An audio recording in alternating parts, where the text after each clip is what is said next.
caregiving isn't always about doing more. It's just about being present. It's just about being there or letting your loved one know that you're there, because that takes away a lot of frustration, worry, and anxiety for your loved one. Just knowing someone's there, that they can call somebody and they know someone's going to answer, or they know that someone's going to be over there pretty quickly to be able to be there to support and help them if they need it. Today I went to my mother-in-law's home. Physical therapy was coming out to see her, and there was 1 to 2 therapists coming out.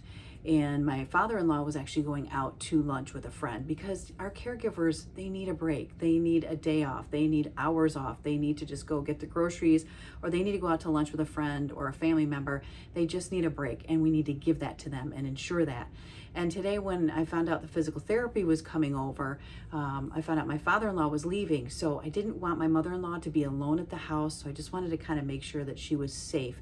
So I went over, and then physical therapy arrived, and there were 2 girls or young ladies. They were very, very nice. And they actually wanted to see how my mother-in-law walked, and they followed her to the bathroom, which is to the back of the house. She did pretty well. And then she got to the bathroom and she did her business. And then when she got up, she was having trouble pulling up her pants.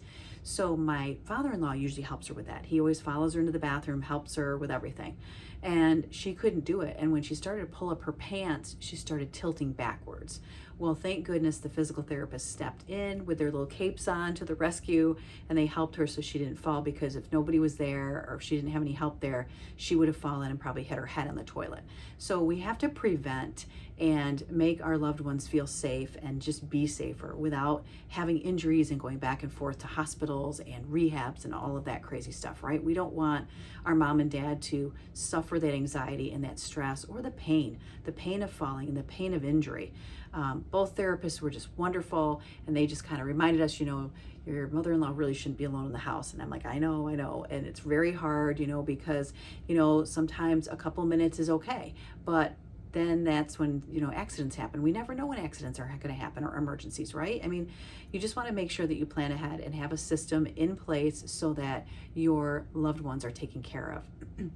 This is about protecting your peace, your independence, and preventing injury.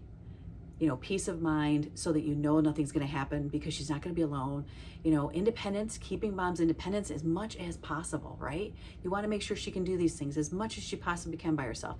And preventing injury, preventing the pain and the stress and all the frustration or the guilt maybe that they might feel, because they should have probably not been alone, and they should have probably had somebody there, and they maybe just don't want to ask for help.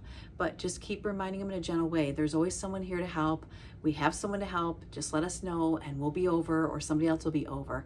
Having those systems in place can save time, stress, and worry to everyone involved.